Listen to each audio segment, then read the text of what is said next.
Hello, Gemini. Everything that you want in life, you get, Gemini. You deserve everything that you want in life. Just for being alive, you already did the hard part. The hard part is knowing that you are alive. And the hard part is being alive. And just for being alive, you deserve everything that you truly desire. Yes, this is the card where Michael finally gets Holly. He finally gets her back. And this time it's for good. And Michael says, you guys, it goes to show that everything that you want in life you get, and you can't work for it. It just comes to you. Why? Because it's who you are. Imagine this is you before you became a little human, and then you exploded. So you became a bunch of little yous, right? And everything is a circle, right? Everything comes back to the beginning. And so all of those pieces that exploded come back. So it's you getting all those things that you want, and you want them because that's who you are. And you don't need to work for everything. You just need to be yourself. You just need to be alive. And all those things, all those pieces that exploded, pieces that got separated, will come back to you. They will return home. And that's why everything that you want in life you get. Because that is your home. That is who you are. So yeah, this is time to get what it is that you want. You already have it. There's no need to work for it. There is no need to wait any longer. Yes, the chariot, it's already here. All right, this is the way I explain the chariot, is imagine walking a dog, right? If you walk a dog, it's very easy. You can let the dog guide you, lead you, walk you, you can go at the dog's pace. The dog can, pull on the leash because he wants to go faster. But it's easy. You just go a certain way with one dog. Now, have you ever tried walking two dogs? It's very difficult when one dog wants to go this way and the other dog wants to go the other way. It's very hard. You become stagnant. You don't really go anywhere. But when those two dogs are on the same page and they're going the same direction and they're going full force the same direction, holy moly, it's like 2 horsepower. It's more than 1 horsepower, and you go fast. You just glide along. You just go fast, right? So this is the chariot. This is major arcana. This is life making its fat moves, and it's making them fast. And this is participation. This is collaboration. Life is finally collaborating with you, right? Same with Michael. Life didn't collaborate for a long time, right? He took Holly away, and Holly had a new boyfriend. And he saw Holly again, but eventually life brought Holly back to Michael. And that's life collaborating, right? That's the exploding. That's you exploding and being separated from all your little things, and then being reunited. So how cool was it when they reunited and got back together again? So yeah, very cool moments, very big moments are happening right now, Gemini. And how cool is it that he's not alone? You're not alone. There's people around you. There's those dogs. Everybody's on the same page here. Everybody just wants what they would want in life. And how cool is it if everybody got what they want in life and everybody got happy and nobody decided to fight each other anymore? Because what's the point? If you already have everything you want in life, there's no point in hurting other people. Or only hurt people, right? Totality. Nice. That reminds me of, this is you being totality, totality, and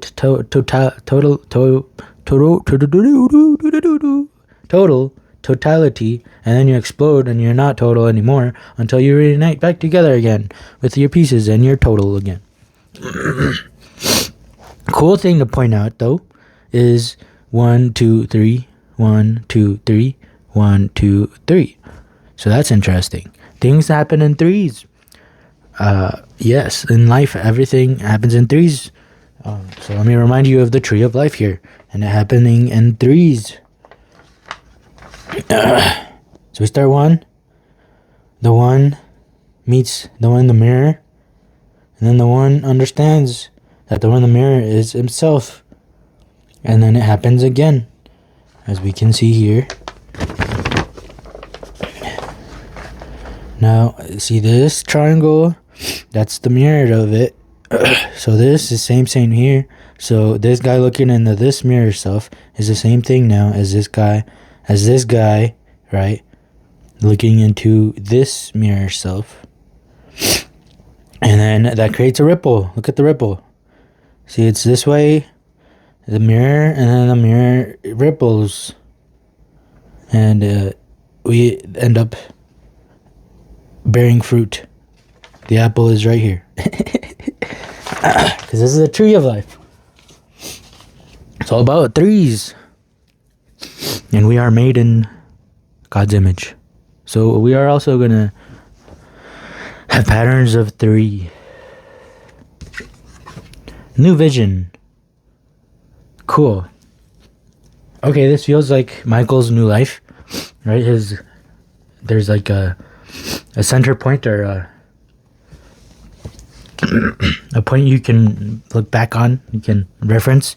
And yeah, Michael is a different person before reuniting with Holly, and after Holly, he is a much better person. Yeah, he's much different, right? He changes. He's a lot happier. He's more loving. He's more love. He's more total. New vision. I don't get this card much, so I kind of want to take a reading from the book. So cool thing to notice as well is we got a major arcana, minor arcana, and then it mirrors. We got minor arcana and then a major arcana. Minor arcana cards are things that we are in control over, things that we get to do over and over and over again until we are good at them, because we are human and we don't do things perfectly the first time, and most of the times not even the second or the third and the fourth and the fifth. So when it comes with things that deal with life, obviously, and bigger things that are bigger than us, then it's going to take us a bunch of times, to get it right. Takes a couple lifetimes to get it right.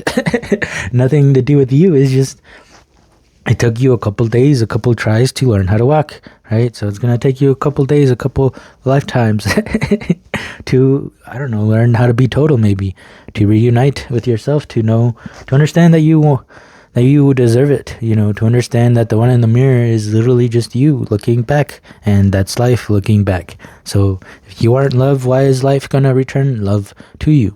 You're the one sending it hate, so it's just going to mirror that hate back. And if you mirror love, then it's going to mirror that love back, right? But ultimately, you decide what it is that makes you total. You decide what it is that you want. You decide what it is you all want to be on the same page with. You decide, if you want Holly. What's your Holly? What's your Holly with... that was a rush for a little bit. All right, number 12. The figure on this card is being born anew, emerging from his earthbound roots and growing wings to fly into the unbounded. The geometric shapes around the body of the figure show the many dimensions of life simultaneously available to him. The square represents the physical, the manifest, the known. The circle represents the unmanifest, the spirit, pure space. And the triangle, look at that, 3 again. And the triangle symbolizes the threefold nature of the universe, manifest, unmanifest, and the human being who contains both. Now you are presented with an opportunity to see life in all of its dimensions, from the depths to the heights.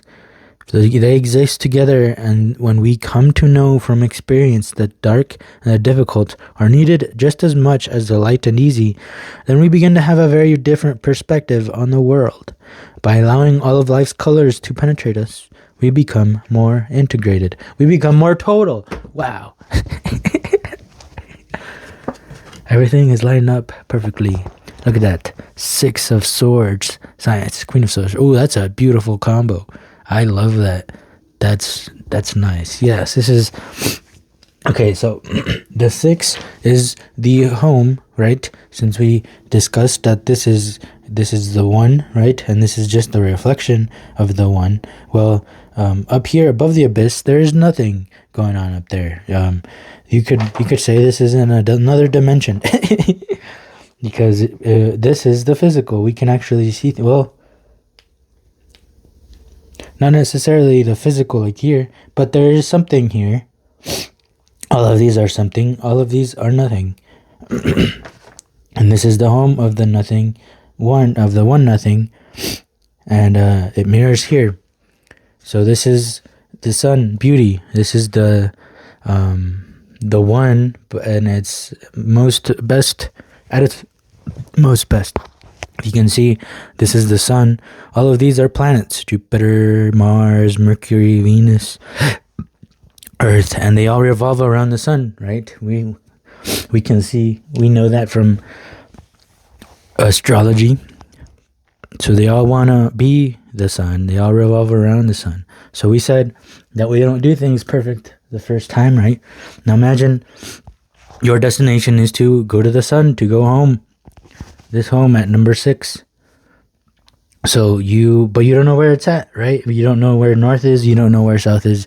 You have all of directions to go, and it's all pitch black. And but you want to find the sun. You're in space, right? But you want to find the sun. Up is down, down is up. There's no real anchor like we have here on Earth. So imagine starting here, and you say, "I think the sun might be that way." Psh.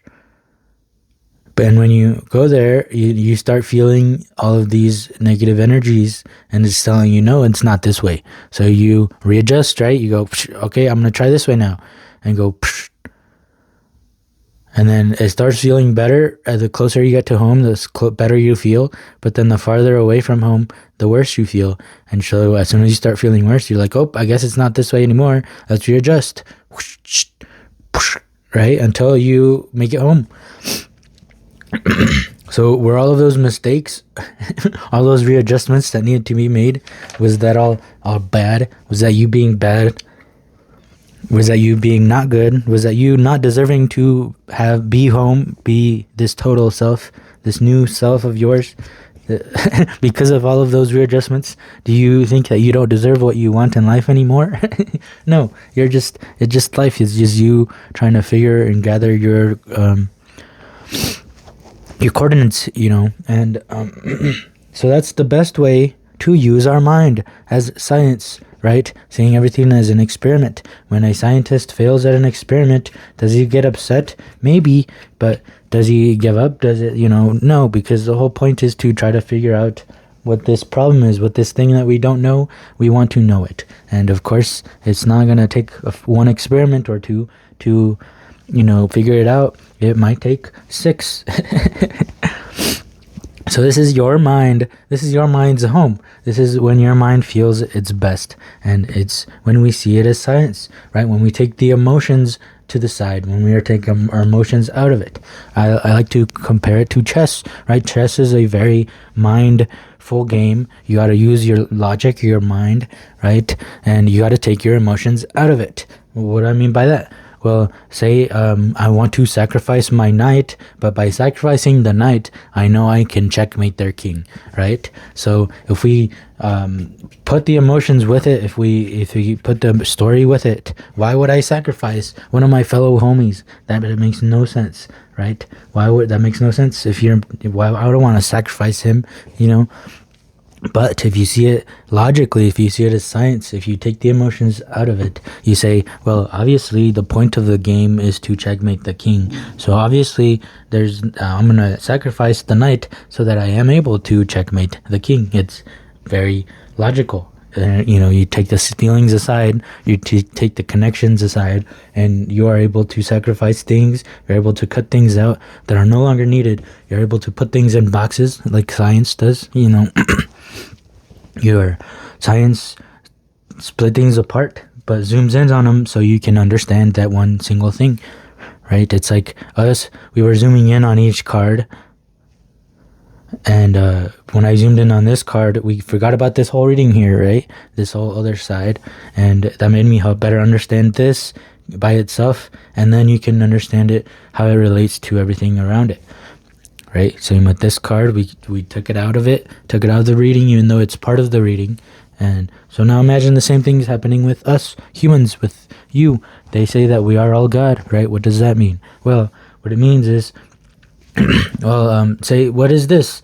It is a hand, right?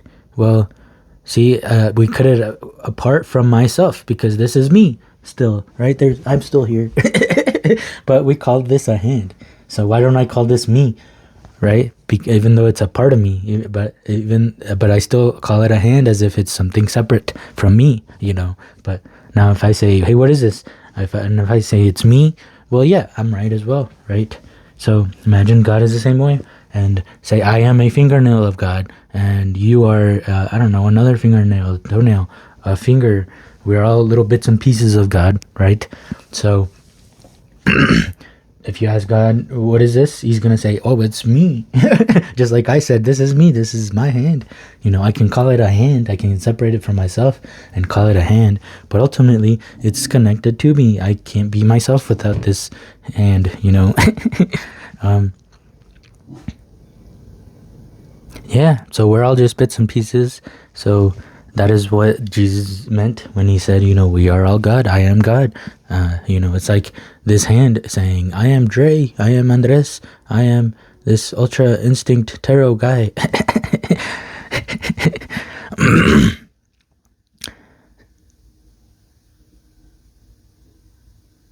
And the Queen of Swords is all about cutting things that are no longer useful, that are no longer helping, right? We cut off cancer, starts eating at your body, eating you away. So what do we do with cancer? We cut it out. Any diseases, anything that is not helping us, anything that is hurting us, we cut it off, we cut it out. You are no longer part of my connection. Only things that collaborate and help me and make me feel total, give me this happiness. That's all, right? And the Queen of Swords is good at setting aside her emotions, which is the Queen. This is why I really think the Queen of Swords is very strong, because the Queen, right, she has those natural, nurturing, maternal instincts of connectedness and, togetherness and taking care of people, right? Now imagine that this cancer is hurting her so much, and she understands cancer, right? She empathizes with the cancer, and but if the cancer is going to ultimately keep hurting her, then she is going to cut the cancer out.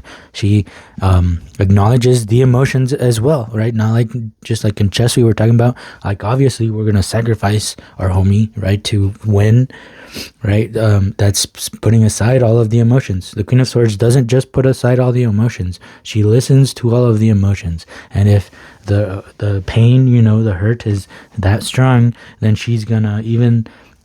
though she understands the emotions as well, she is going to still cut out the things that are no longer needed. Seeing things as science, right? Setting the emotions aside. Cool, yeah, so I guess this reading is all about setting emotions aside so you can be total. You got to be total. You got to not let one take... Oh, sorry, I dropped the microphone. But you can't let one dominate the other. You gotta listen to both. You can't let the logical side, like in chess game, right? But now we're comparing it to life. We can't just say, oh, I want to win. Well, first of all, we don't even know what winning in life means.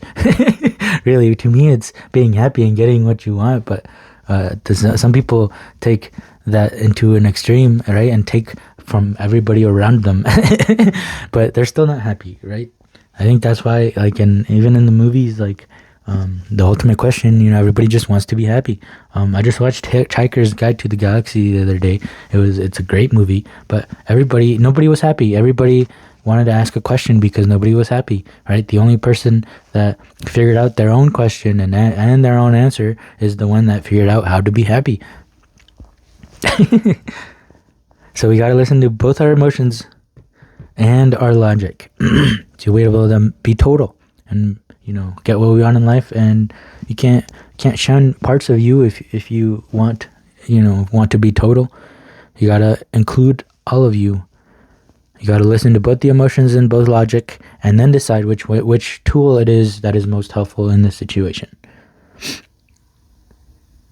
Cool. I like. Yeah, this is a good reading.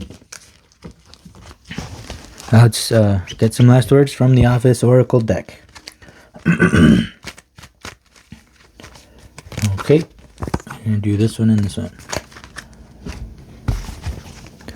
Okay, cool. Meditate. This means just this means be receptive, be silent. Listen to both, right? You can't listen if you are talking. So if your emotions are talking, then it's kind of hard to listen to your mind. If your mind is talking, it's kind of hard to listen to your emotions. So find that empty space. Find that space in between both of them. Find that space where you can listen to both of them. And that is in silence. And this is you can meditate any way you want. But the whole point of meditating is to be listening, right? Not just staying quiet, but listening to yourself as well, listening to the thoughts that keep popping up, listen to the feelings that react to those thoughts that popped up. So it's all about being receptive and watching whatever puts you into that state. That is your meditation, right? Another word for meditation is to lock in, right? This is when people say lock in, what do? Well, you shut up and you focus on the actions that you are doing, right? So that is being in a meditative state, is being here, being completely here, being totally here, instead of part of you being in your head, part of you being in your heart, right? Part of you being, but everything needs to be here. We are here. And that is the best way to listen to, your emotions, to listen to your thoughts. You gotta be here, be present, be total, be silent, and listen. So watch what you have to say, watch how you react to those things that are said.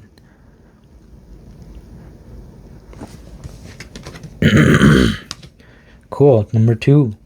Okay, this is not being total yet. Number 2 is my take a pause card. There's deception.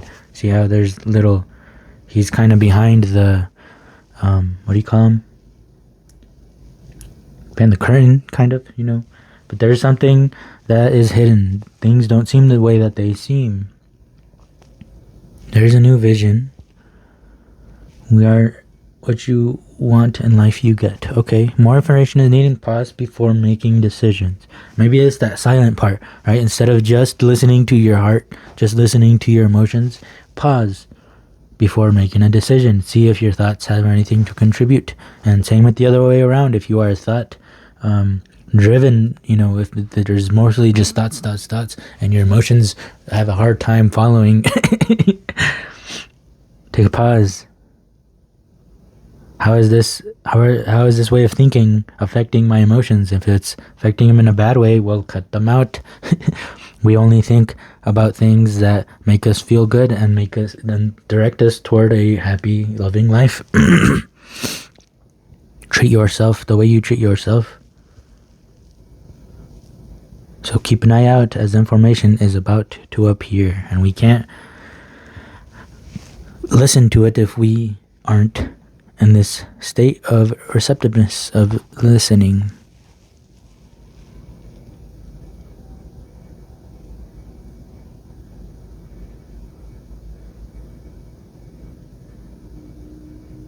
Cool.